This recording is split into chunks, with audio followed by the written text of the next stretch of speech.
ప్రభాస్ గారి ఫ్యాన్స్ నన్ను అమ్మ నా బూతులు తిట్టుకున్నారండి కింద. ఎందుకంటే నేను ట్రైలర్ బాగలేదని చెప్పా. అంటే నా వరకు నాకు ఎందుకు అంత ఎక్కలేదు. సినిమా చూస్తే ఎలా ఉంటుందో చూద్దాం. ఎందుకంటే మారుతి మీద నాకు కాన్ఫిడెన్స్ ఉంది.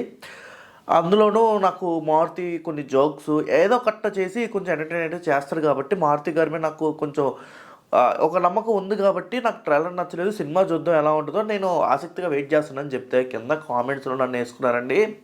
పిచ్చి బూతులు తిట్టారు. నేను ప్రభాస్ యాంటీ ఫ్యాన్ అని. నిజం చెప్తున్నా, ఒకసారి నా ట్విట్టర్ అకౌంట్కి వెళ్ళండి.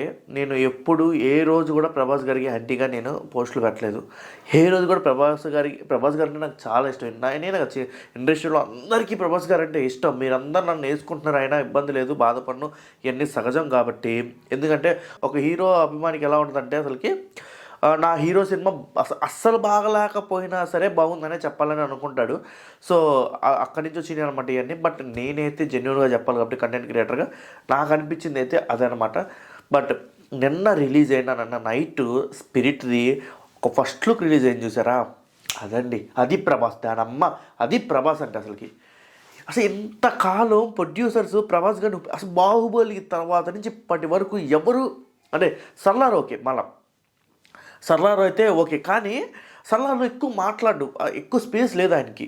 కానీ నాకు తెలిసి ఈ సినిమాలో ఎక్కువ ఉంటుంది తన యాక్టింగ్ అని నేను అనుకుంటాను. ఎందుకంటే సందీప్ రెడ్డి వంగ ఎలాంటి వాడంటే హీరో క్యారెక్టరైజేషన్స్ బట్టి పక్కన ఉన్న క్యారెక్టరైజేషన్స్ రాస్తాడు, పక్కన ఉన్న స్టోరీ కూడా అలానే బిల్డ్ చేసుకుంటాడు. హీరోని బట్టి బిల్డ్ చేసుకుంటాడు కాబట్టి తన అన్ని సినిమాలు అలానే ఉంటుంది కాబట్టి హీరో యారోగెన్స్ బట్టి సినిమా కానీ హీరో బట్టి సినిమా ఉంటుంది కాబట్టి నాకు సందీప్ రెడ్డి వంగ మీద నాకు చాలా నమ్మకం ఉంది కాబట్టి చెప్తున్నా సినిమా ఎరగతీసిద్ది. ముందే చెప్తున్నా, సినిమా ఎరగతీసిద్దండి, ఖచ్చితంగా ఎరగది. అసలు ఆ స్పిరిట్ నిన్న వచ్చిన పోస్టర్ చూస్తే మైండ్ పోతుందండి లోపల. అసలు మైండ్ పోతుంది అసలుకి.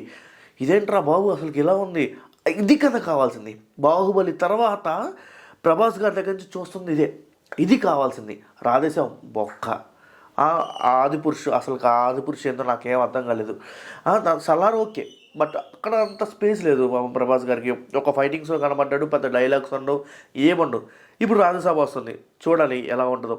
కానండి ప్రభాస్ గారిని అలా చూస్తుంటే అసలుకి అసలైన కంటెంట్, అసలైన కట్అవుట్ ఉన్న హీరోకి, అసలైన కంటెంట్ ఉన్న హీరోకి ఇలాంటి డైరెక్టర్ పడితే ఎలా ఉంటుందో అదండి. ఒక పోస్టర్తోనే చూపించాడు ఇది స్పిరిట్ అంటే అని. ఇప్పుడు అసలు ఇంకా అసలుకి చొక్కాల మడత పెట్టచ్చు ప్రభాస్ ఫ్యాన్స్. నాకైతే పిచ్చిగా నచ్చింది పోస్టర్. ఆ పోస్టర్లోనే అర్థమవుతుంది ఇది ఒక బ్లాక్ బాస్టర్, ఇది ఒక 2000 కోట్ల రోజులు చేసే సినిమా అని.